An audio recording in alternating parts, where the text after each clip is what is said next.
సీత ఇంటింటికి వెళ్ళి బట్టలు కుడతానని ఇవ్వమని చెప్తుంది.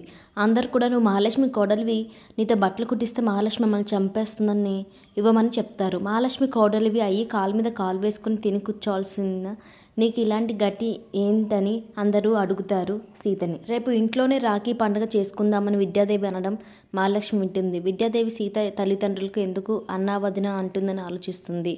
విద్యాదేవి ఏదో దాస్తుందని అనుకుంటుంది. మరోవైపు సీత బట్టలు ఫైల్ కట్ చేస్తూ మహావీధిలో మాటలు తలుచుకుని కోపంతో కట్ చేస్తుంది.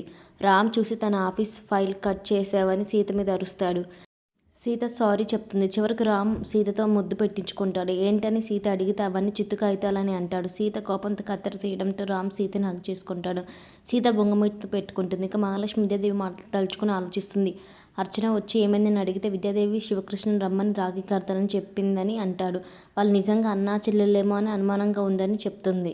సీత ఇదేంటి, నేను మహాలక్ష్మి అత్తయ్య కోడల్ని అని నాకు ఎవరు బట్టలు ఇవ్వమని అంటున్నారు. మహాలక్ష్మి కోడలుగా నీకు తక్కువ చేయమని అంటున్నారు. ఇన్నాళ్ళు నేను ఆమె కోడల్ని అని తెలియకపోవడం నా మైనస్ అనుకుంటే ఇప్పుడు ఆవిడ కోడల్ని అని తెలియడం ఇంకా పెద్ద మైనస్గా మారింది. ఇప్పుడు ఎలా అని ఇంటికి వస్తుంది. మహాలక్ష్మి చిటికలు వేసి సీతని పిలుస్తుంది. హలో కోడలు గారు, ఏంటి అలా డల్గా ఉన్నావు? ఒంట్లో బాగాలేదా? అవును, తమరేదో ఛాలెంజ్ చేశారు. ఆర్డర్స్ మీద ఆర్డర్స్ తీసుకొస్తానని అన్నారు. కళ్ళు మూసి తెరిచేలోగా కోటీశ్వరాలను అయిపోతానని తెగ బిల్డప్ ఇచ్చారు. ఖాళీ చేతులతో వచ్చారేంటి కోడలు గారు? నీకు చీరలు ఇవ్వలేము, మహాలక్ష్మి కోడల్ని అవమానించడం అన్నారు కదా. ఏంటి సీత, ఈ విషయం నాకు ఎలా తెలిసిందని అనుకుంటున్నావా?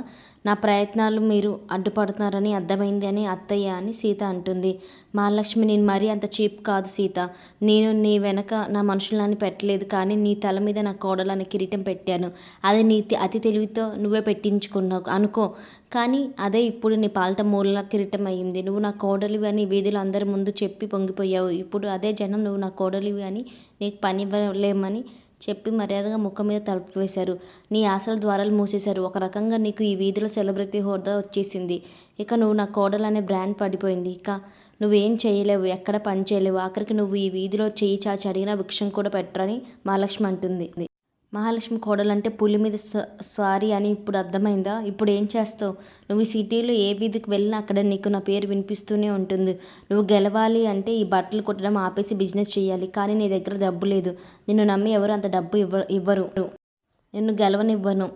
గోడ మీద ఎన్ని క్యాలెండర్లు మారినా నీ తలరాత మారనివ్వను. మరోవైపు శివకృష్ణ క్యాలెండర్ చూసి రాఖీ పౌర్ణమి అని సుమతితో ఎలా ఆయన రాఖీ కట్టించుకోవాలనుకుంటాడు. సుమతికి ఇబ్బంది లేకుండా ఏదో ఒకటి చేస్తానని అంటాడు. ఇక విద్యాదేవి అలియాస్ సుమతితో మాట్లాడడానికి డైరెక్ట్గా ఆమెకు చేయకుండా సాంబాకి ఫోన్ చేసి విద్యాదేవి ఫోన్ ఇవ్వమని అంటాడు. ఇక మహాలక్ష్మి అది చూసి కిందకు వస్తుంది. సాంబాని పిలిచి అడుగుతుంది. దాంతో సీత తండ్రి ఫోన్ చేశాడని చెప్తాడు. దాంతో మహాలక్ష్మి అక్కడికి వచ్చి మాటలన్నీ వింటుంది.